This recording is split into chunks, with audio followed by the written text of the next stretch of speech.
الحمد لله خالق الأرض والسماء،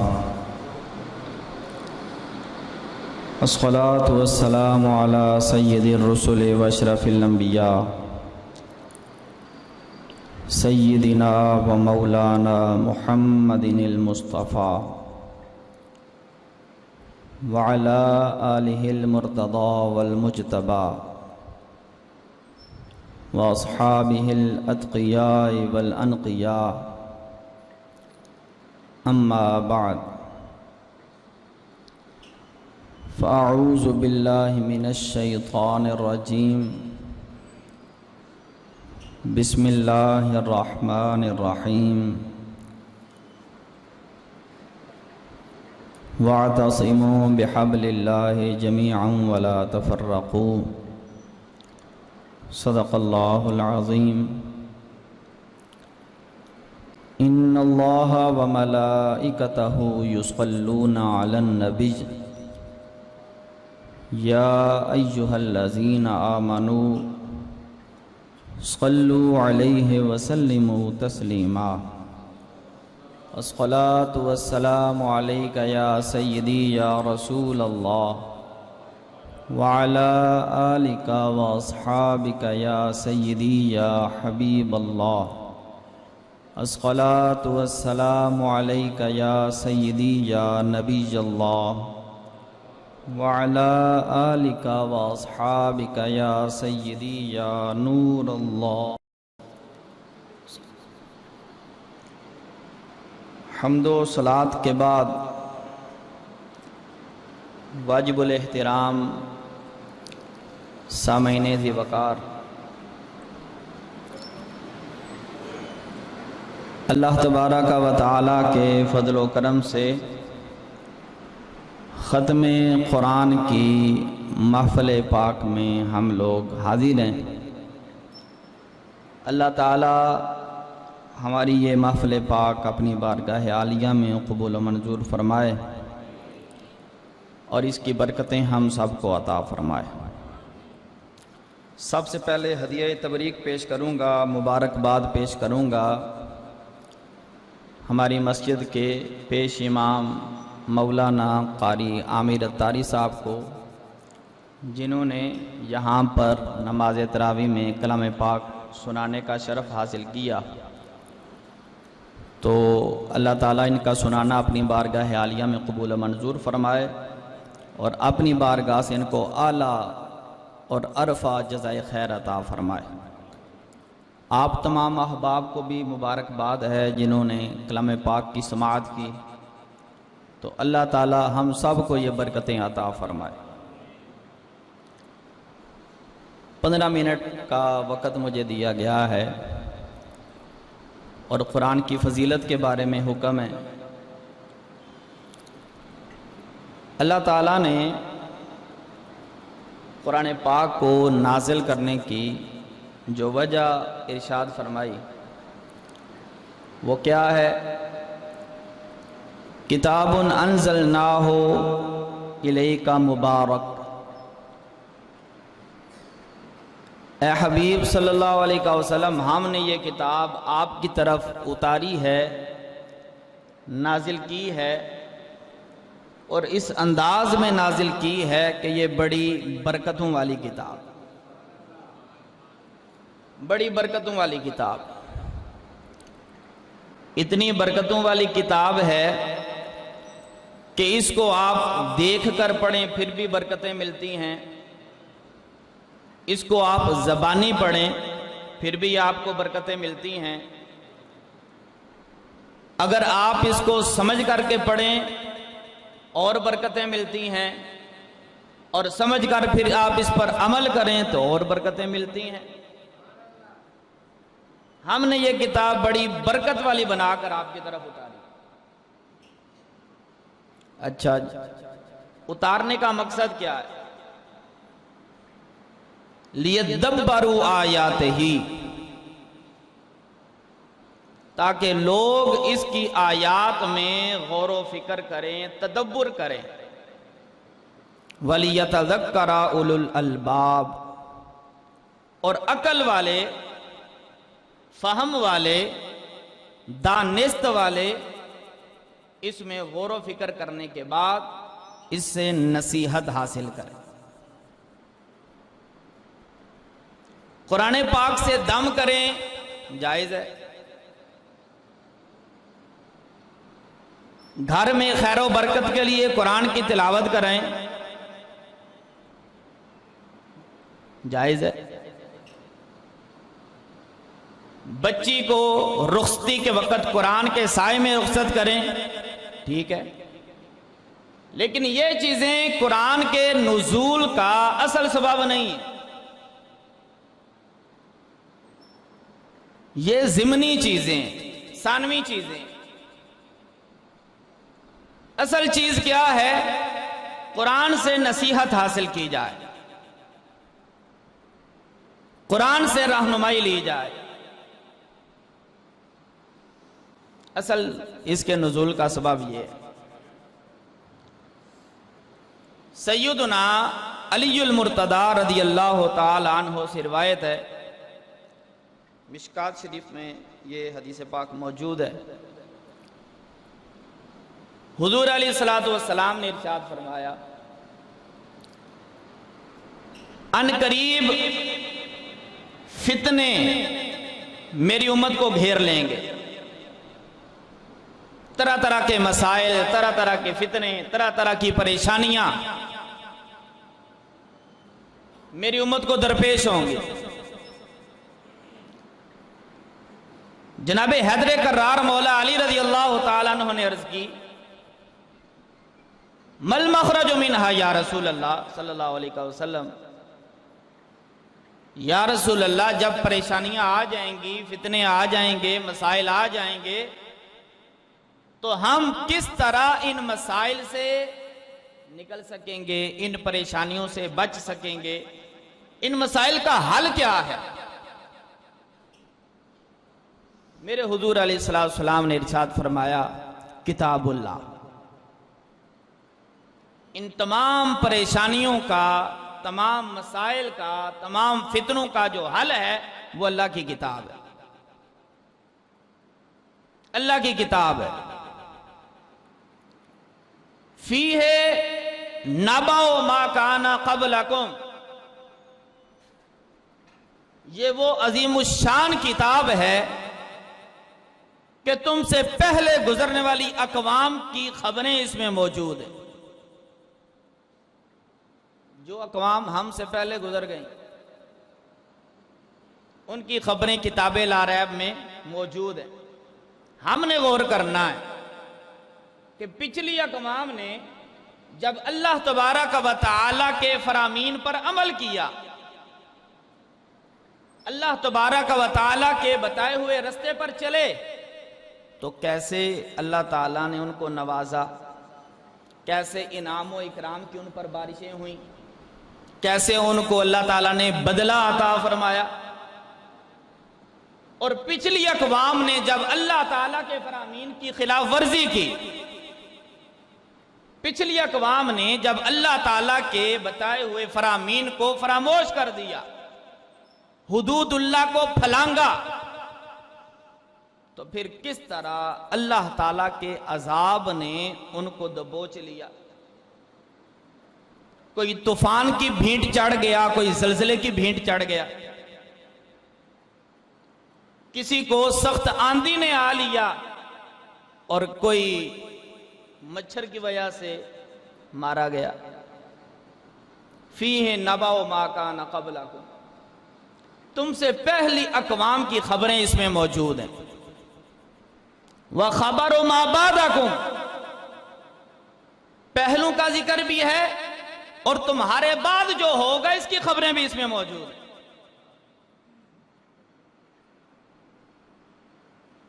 وَحُكْمُ مَا بَيْنَكُمْ، اور تمہارے درمیان جو معاملات ہیں ان کے بارے میں بھی جو حکم ہے یہی کتاب لا ریب ہے۔ زمانہ ماضی ہو تو اس کا ذکر بھی کتاب لا ریب میں، زمانہ آئندہ ہو، مستقبل ہو تو اس کا ذکر بھی کتاب لا ریب میں، اور موجودہ زمانہ حال اس کا ذکر بھی کتاب لا ریب۔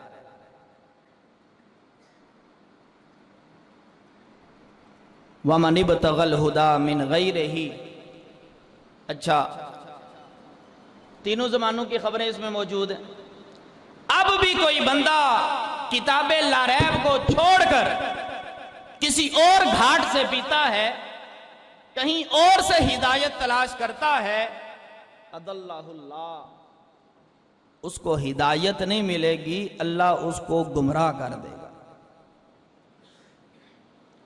ہدایت کا منبع، ہدایت کا سرچشمہ تو کتاب لا ریب ہے۔ اگر اس کو چھوڑ کر کہیں اور سے ہدایت تلاش کی، ہدایت تو نہیں ملے گی، البتہ بندہ گمراہ ضرور ہو جائے گا۔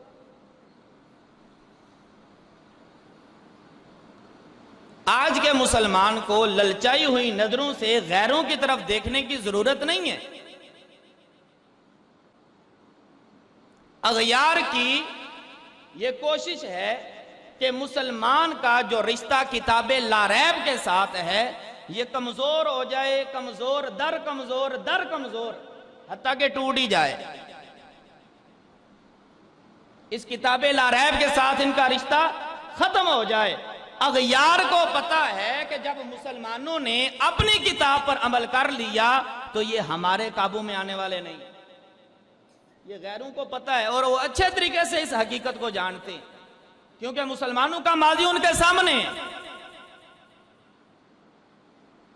جب تک مسلمان اپنی اس کتاب لا ریب کے سائے میں رہے، اس پر عمل کرتے رہے، اغیار مسلمانوں پر غالب نہیں آ سکے۔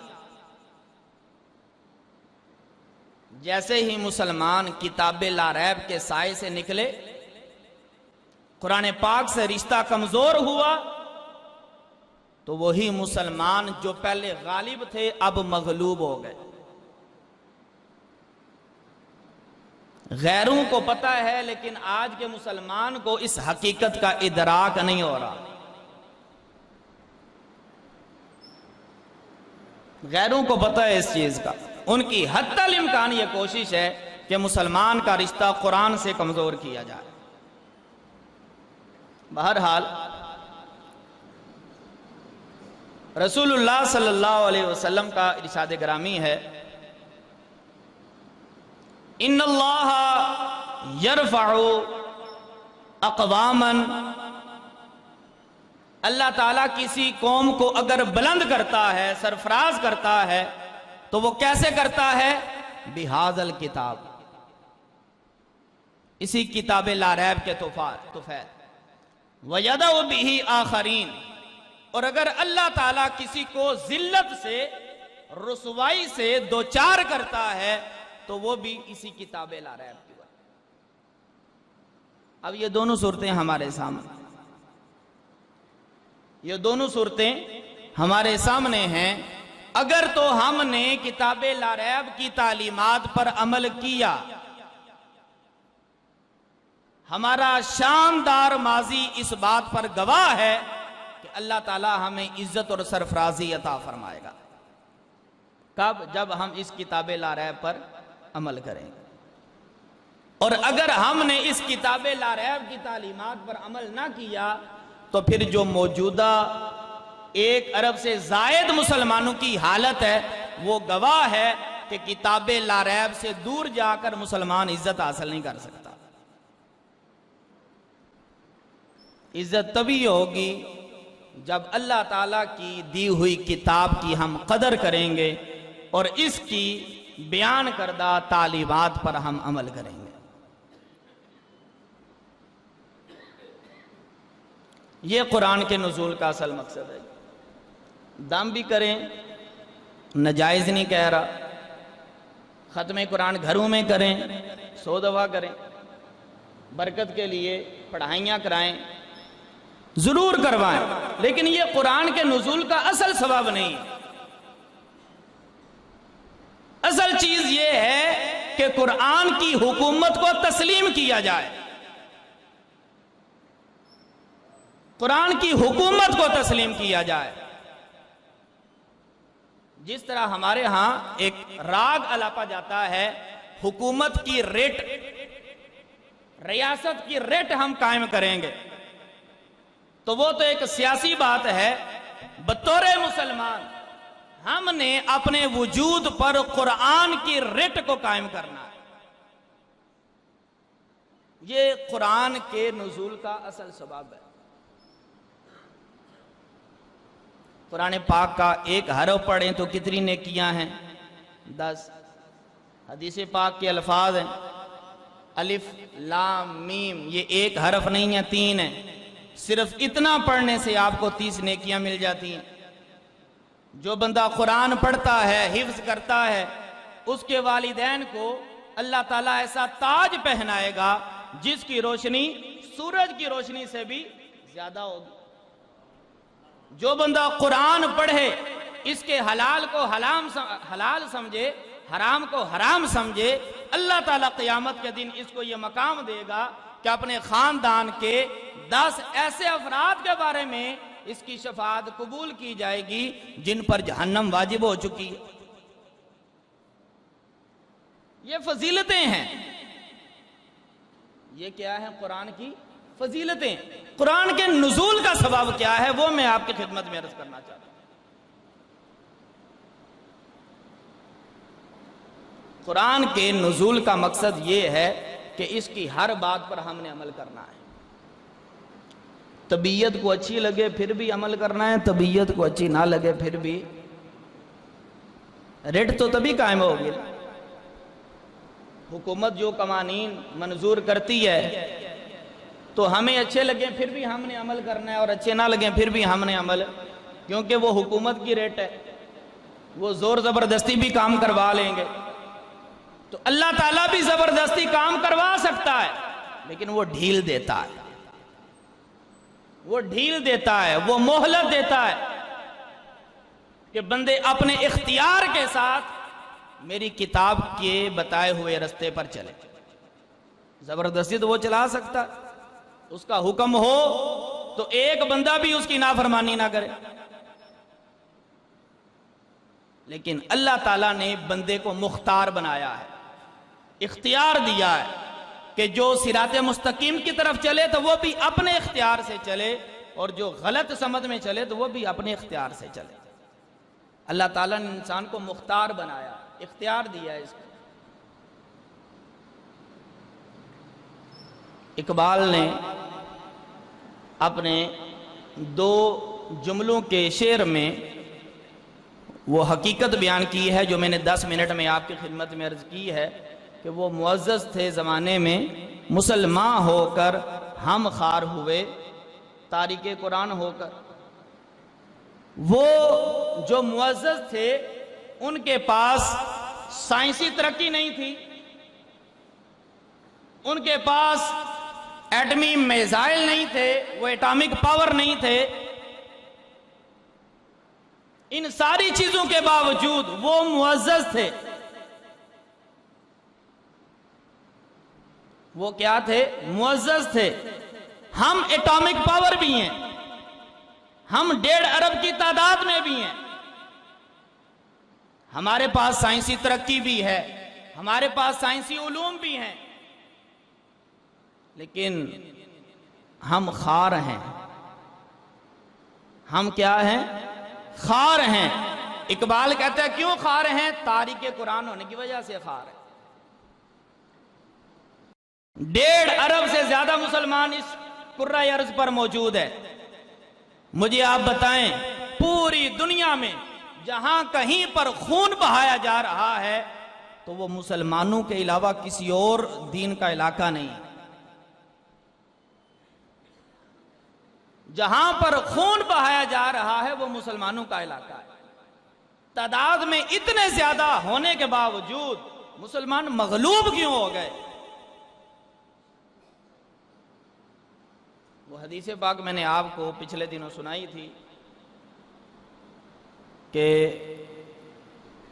جب مسلمان کتاب و سنت کی حکومت کو ترک کر دیں گے تو اللہ تعالیٰ اغیار کو ان پر مسلط کر دے گا، غیروں کو ان پر مسلط کر دے گا۔ مسلمان ہونے کے باوجود یہ اپنی مرضی سے کوئی فیصلہ نہیں کر سکیں گے، ان کو اپنے فیصلے کرنے کے لیے اغیار کی اجازت چاہیے ہوگی۔ آج صورتحال ہی نہیں۔ تو ختم قرآن کے اس موقع پر ہم نے کم از کم اپنی ذات تک یہ عہد کرنا ہے کہ ہم نے اپنے وجود پر قرآن کی رٹ کو قائم کرنا ہے۔ ہر بندہ اپنے آپ پر، اپنے وجود پر قرآن کا جو نظام ہے اس کو نافذ کرے۔ جب ہر بندہ اس پر عمل کرے گا تو ایک اکائی، دو اکائیاں، تین اکائیاں، پورے معاشرے میں پھر یہ تبدیلی آ جائے گی۔ اگر ہم اپنے وجود پر ہی قرآن کو نافذ نہیں کریں گے تو پھر دوسروں پر تنقید کرنے کا فائدہ نہیں ہے۔ اللہ تعالیٰ ختم قرآن کی برکتیں ہم سب کو عطا فرمائے، اور جنہوں نے سنا، جنہوں نے سنایا، سب کو اللہ کریم جزائے خیر فی الدارین عطا فرمائے۔ وآخر دعوایا ان الحمدللہ رب العالمین۔